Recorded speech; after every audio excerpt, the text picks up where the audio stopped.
Good to see you all. What a brilliant turnout. So where did this idea, where was it born from? So we did some articles within PWI. It was manufacture to maintain, looking at the whole spectrum, the whole life cycle of S&C, from when we design, manufacture, prefabrication, all the way through to maintain. So it's the whole life cycle. And that's today, the essence of today is to look at each one of those areas and sort of build those down as we go through the day. What I did realise was, during those articles, is there was an area that was lacking, and that was within the sort of sustainability section. So with that, I devised the S&C of S&C. So looking at sustainability and circularity of switches and crossings. Yes, we love S&C, we say it so many times, and now I've said it twice. So here we've got some questions, and hopefully some of these questions will be answered today, some in the slides I'm about to show you, and some you'll just have to ponder over and go back and think, how can I improve this myself? So there's a message of awareness, there's a message to say, how do we improve sustainability in S&C? So some of those questions are, how can we reduce carbon within our S&C with the actual materials, the installation methodologies? Why can't we design S&C that can be improved in terms of reliability and maintainability? And also, how can we make better use of serviceable S&C? So that's circularity of S&C and refurbishing S&C to a better standard. What technology and equipment is needed to monitor and maintain? We have lots of examples of that this afternoon, how we can monitor smartly and more sort of proactively. And also, how do we sustain the competence in managing S&C in the future? A little bit on carbon reduction. So previously I've done some PWI slides on carbon. We used to compare to cheeseburgers and Land Rover Discoveries and all sorts of things just to give that contextualization. I've stopped doing that now. It didn't really go anywhere, and I kept getting complaints from various people that it wasn't the right data to show. So I'm just giving you the old percentage terms here. So in S&C terms, this is born from some of the work we've done in planeline track within Technical Authority and also within the PWI sustainability team. So we can actually save in S&C componentry with concrete. We've got concrete bearers that are the second highest sort of CO2 carbon hotspot. We can reduce that by 34% by using a new mix, replacing all Portland cement with lime. We've already done that with sleepers. We've reduced 50% carbon in sleepers with our current suppliers. We can do the same with bearers as well. The large ticket item, though, is the rail and the castings. I've got some question marks there about castings because really it's about different processes, but certainly within the rail field, the blast or oxygen furnace versus the green electric arc furnace, there's a huge saving of 64% there. And we're starting to now see that data more accurately presented to us so we can actually see what that saving is. So that's the biggest bulk of a saving by going down that green steel route. We've also got ballast at the bottom there. It's a small contribution. We've got recycled ballast that we're starting to use in a lot of our track renewals now. We're mixing a blend of 50-50, and we're looking to see how that works. And that's more, you can see there the carbon saving is quite small in terms of the whole picture. But in terms of natural resources and the depletion of natural resources, that's where we need to go because our granite supplies are running down. So the total potential saving for a DVS turnout, so if we sort of relate it to that benchmark DVS turnout, there's 35 tonnes there of CO2. So that's equivalent to the installation of 70 metres of planeline track. So that's what we would get back for that. So this whole, the seminar is sort of born from that whole life system, and how do we make that reliable and available in terms of the whole process. And it's really about data transfer across all of those three areas, the pre-installation, the installation, and the maintenance.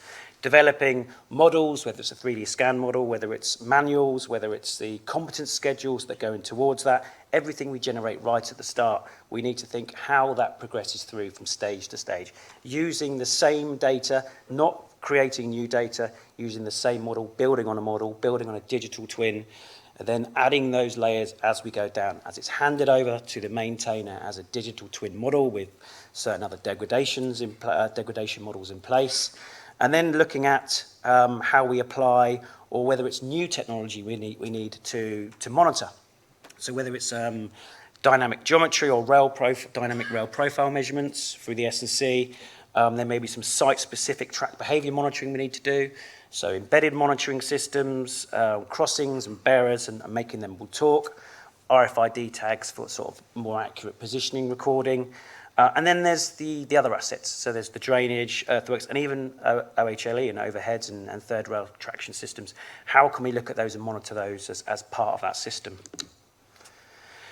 The circularity part of the S&C is really how we recycle. Refurbishment is another part of that, making things last longer and extending the life.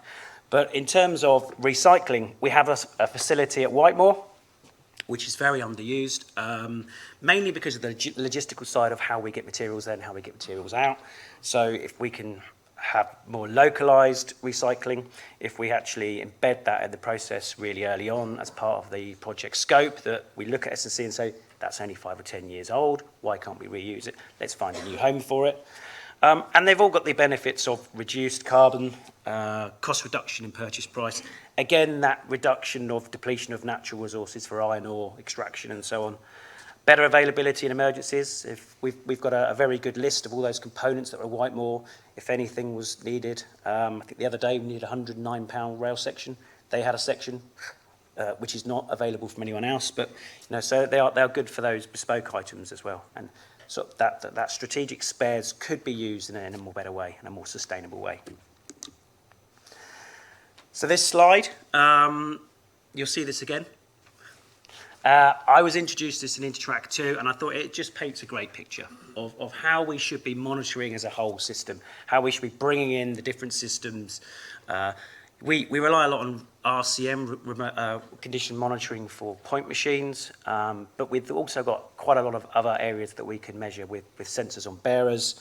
We've got deflection, we've got rail sensors for rail stress, thermal movement, and in crossings, we've also got the same with fatigue and other strain gauges there. So combine them all together to give us that full diagnostic combined model. And then algorithms that then work out which ones are linked and how you can then come up with a total health monitoring system. So again, that is sustaining the whole of the S&C layout rather than just looking at one part of it. Again, it's just that system approach. And we do use our legacy, or I'd say our context diagram in terms of where we understand the system and how we look at the boundaries, how we look at the interfaces between not just the equipment, but there could be the geometry of the S&C.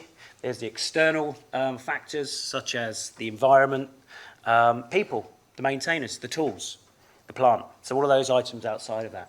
So using that through what we also apply is design for reliability, and also that approach of system approach and CSM, common safety method as well.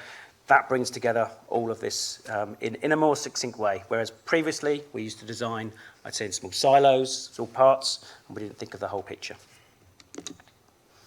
So going into the sustaining of the competency. So with the new technology, it requires competency assessment of that technology, how we embed the learning, because there's a need to increase that capacity for learning. The more technology, the more digital era that we're introducing, it's a different learning capacity and a different learning techniques that's needed. We've also got to be aware of the millennial generation of learners.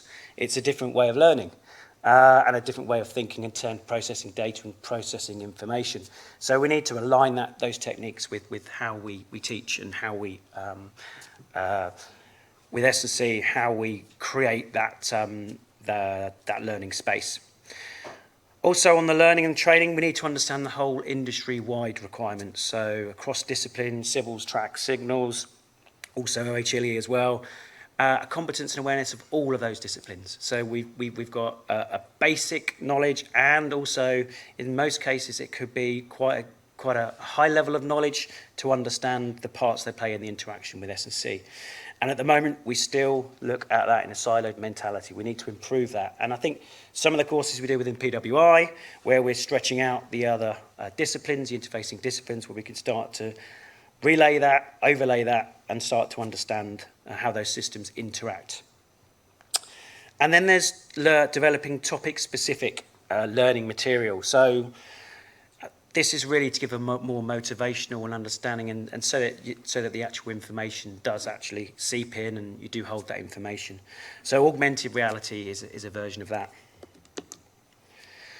Another issue, another development or improvement that's going through at the moment is the 3415.